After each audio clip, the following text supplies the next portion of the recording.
జై Sriram. So final గా అమ్మ బర్త్డే ఇంకే చూడగానే అమ్మ చాలా హ్యాపీ ఫీల్ అయింది. అక్క మీ దగ్గర ఉన్న ఫోన్స్ గానీ కూడా అన్ని డిపాజిట్ చేసేసేమని చెప్పేశారు. ఎన్ని కిలోమీటర్లు నడిచామమ్మ లోపలికి? 5 కిలోమీటర్లు. పల్లెటూరు కదండి. పోలీసులు నన్ను లాగేశారు. ఇక్కడ నుంచి స్టార్ట్ అయ్యామో అక్కడికి వచ్చాము. రైట్ హ్యాండ్ సైడ్ ఉన్న లాస్ట్ క్యూలోకి ఏదోలా ఎంటర్ అవ్వాలి. కెల్లో మీరు స్వామిని చూసే దర్శనం అయితే అవుతుంది అనమాట. టెంపుల్ ఇంకా కన్స్ట్రక్షన్ లో ఉంది. రాముడు ఒక్క సింగిల్ ప్లేస్ లో కూడా మమ్మల్ని డబ్బులు అడిగింది లేదు. అయోధ్యలో ఒక్కటే తెలుస్తున్న ధర్మం ఏంటి అన్నది. రామ్ మందిర్ జన ఈరోజు జనాలు అయితే చాలా ఎక్కువగా ఉన్నారు. నేను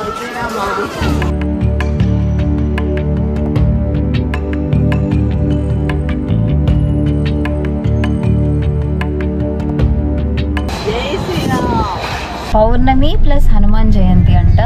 ఊపిరి ఆడలేదు. నేను ఒక నిమిషం చనిపోతానేమో అని అంత భయం వేసింది. డూడీస్ యూట్యూబ్ ఛానల్ వాండరం 2.0కి మీ అందరికీ స్వాగతం. ఇప్పుడు మేము రామ్ మందిర్ అయోధ్యలో దర్శనం చేసుకోవడానికి వెళ్తున్నాము. ఇప్పుడు నార్మల్ దర్శనం చేసుకుని మార్నింగ్ మళ్ళీ ప్రాపర్గా వెళ్దాము అని చెప్పేసి ప్లాన్.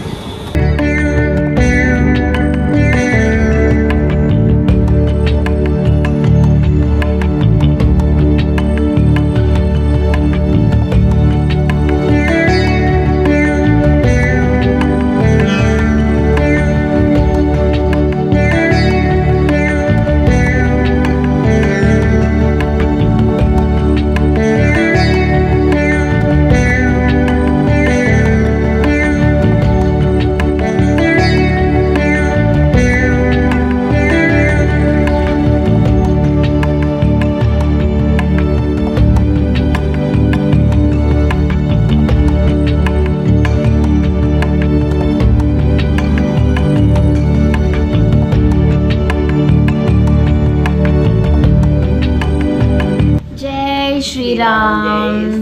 సో ఫైనల్గా అమ్మ బర్త్డేకి 50th బర్త్డేకి నేను ఇచ్చిన మాట నెరవేర్చుకున్నాను. మేము నిన్ననే అయోధ్య వచ్చేసాం అనమాట. ఇప్పుడు ప్రజెంట్ అయోధ్య స్టేలోనే ఉన్నాము.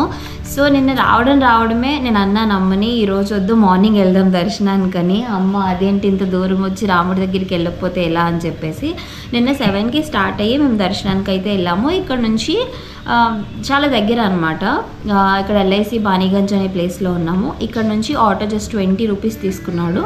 అక్కడికి వెళ్ళిన తర్వాత మెయిన్ గేట్ చూడగానే అమ్మ చాలా హ్యాపీ ఫీల్ అయింది. తర్వాత లోపలికి నడుస్తూ ఉండే అక్కడ చెప్పులు డిపాజిట్ చేయమని చెప్పారు. మేము చెప్పులు అక్కడ ఇచ్చేసిన తర్వాత చూస్తే ఒక ఎంట్రన్స్ కనిపించింది. మేము అదే టెంపుల్ ఏమో ఈ పక్క నుంచి కొద్దిగా ముందుకు వెళ్ళి లోపలికి దర్శనానికి వెళ్ళాలేమో అనుకున్నాము. సో దాని తర్వాత కొద్దిగా ముందుకు వెళ్తుంటే ఆ టెంపుల్ నుంచి డీవియేట్ అయ్యి వేరే ప్లేస్లోకి వెళ్తున్నాం అనమాట.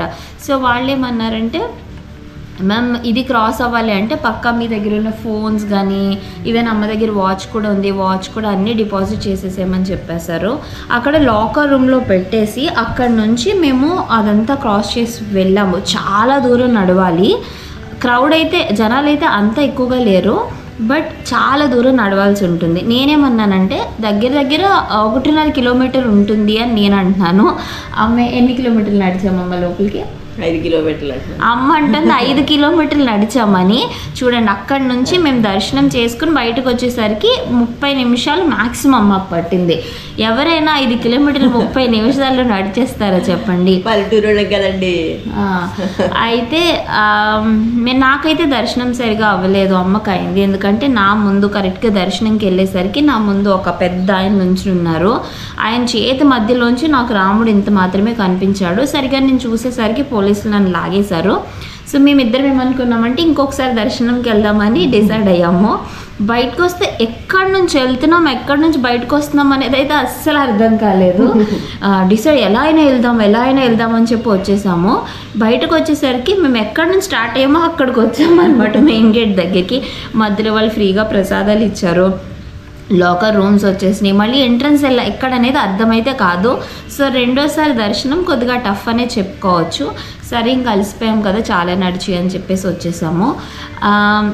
సో మాకు ఇక్కడ మేము ఉండే హౌస్ ఓనర్ ఆంటీ కూడా ఏం చెప్పారంటే, మీకు గనక క్లోజ్గా దర్శనం జరగాలి అంటే ఏ ఇబ్బంది లేకుండా మీ కుడి చేతి వైపు ఉన్న రైట్ హ్యాండ్ సైడ్ ఉన్న లాస్ట్ క్యూలోకి ఏదోలా ఎంటర్ అవ్వాలి.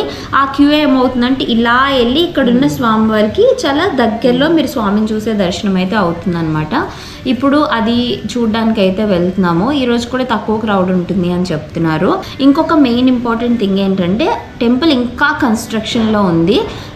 కొంతమంది చెప్తున్నారు కొన్ని సంవత్సరాలు పట్టొచ్చని, కొంతమంది చెప్తున్నారు కొన్ని నెలలు పట్టొచ్చని. ప్రజెంట్ అయితే కన్స్ట్రక్షన్లో ఉంది. కానీ రాముడి విగ్రహం కానీ లోపల రాముడి గుడి కానీ చాలా అంటే చాలా బాగుంది, చాలా బాగుంది. వర్త్ అనమాట ఇక్కడికి రావడం అంత దూరం.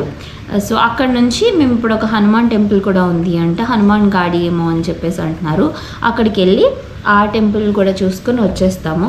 వచ్చేటప్పుడు ఇంట్లో వాళ్ళకి ఏమైనా కొన్ని దేవుడి పటాలు కానీ ప్రసాదాలు కానీ కొనాలి. అక్కడ నుంచి మేము ఈరోజు కాశీ వెళ్తున్నాం అనమాట.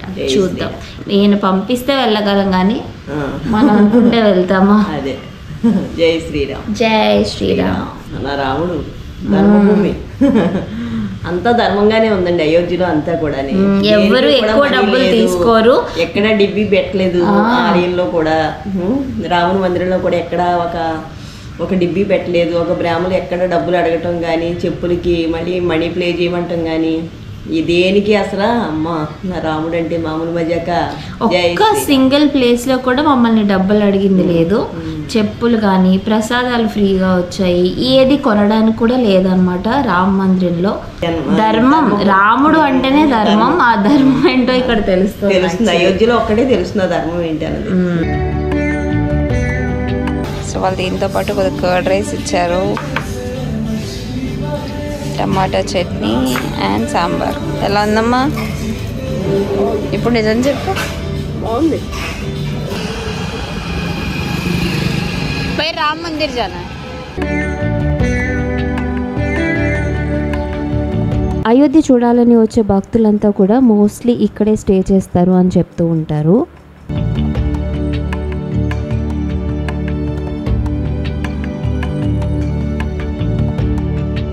ఈరోజు జనాలు అయితే చాలా ఎక్కువగా ఉన్నారు నిన్నతో పోలిస్తే. అమ్మ నేను ఇది పెట్టించుకున్నాం.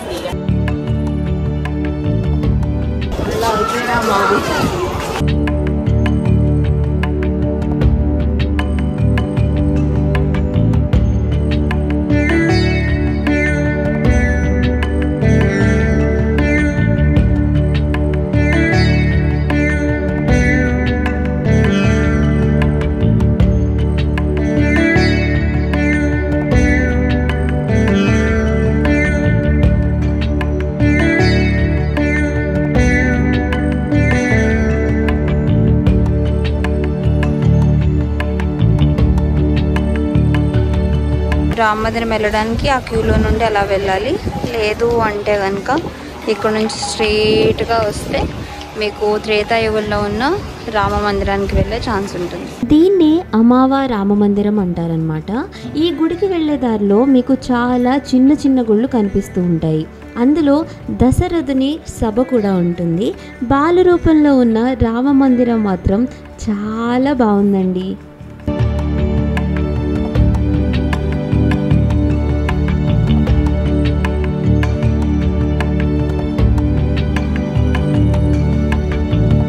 రామ మందిరంలోకి కెమెరాస్ అస్సలు అలౌ చేయరు కాబట్టి మీకు టెంపుల్ వ్యూ ఈ అమావా రామ మందిరం టెర్రస్ పై నుంచి చాలా క్లియర్గా కనిపిస్తుంది.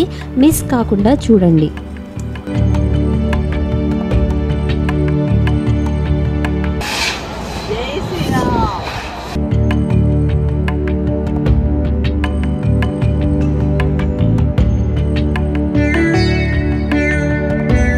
అలానే ఈ గుళ్ళో నిత్యం అన్నదానం జరుగుతూ ఉంటుంది. ఈరోజు వచ్చేసరికి పౌర్ణమి ప్లస్ హనుమాన్ జయంతి. రామ మందిర్లో 2 సార్లు దర్శనం చేసుకున్నాం. ఆ ప్లాన్ ప్రకారం ఏదైతే ఆ రైట్ సైడ్ లైన్ ఉందో దానిలో వెళ్ళి చాలా క్లోజ్గా ఒకసారి దర్శనం అయింది. అమ్మ అనేది ఏదో ఒకటి అవుతుంది, రెండోసారి కూడా వెళ్దామని చెప్పేసి మళ్ళీ రెండోసారి కూడా చాలా బాగా దర్శనం అయింది. వచ్చిన తర్వాత క్రౌడ్ చూస్తే ఇంకా పెరుగుతూనే ఉంది.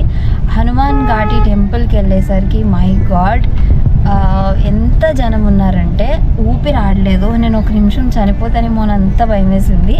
దర్శనం ఎలా అయినా అమ్మ నేను చాలా భయపడిపోయాము గుళ్ళో. ఇప్పుడు అయోధ్య నుంచి క్యాబ్ బుక్ చేసుకున్నాము. ఇక్కడ నుంచి వారణాసి వెళ్ళి అక్కడ ఇంకా రూమ్ బుక్ చేయలేదు. వారణాసి వెళ్ళి ఈరోజు నైట్ అయితే అమ్మ గంగాహారతి చూద్దాము అంటున్నారు.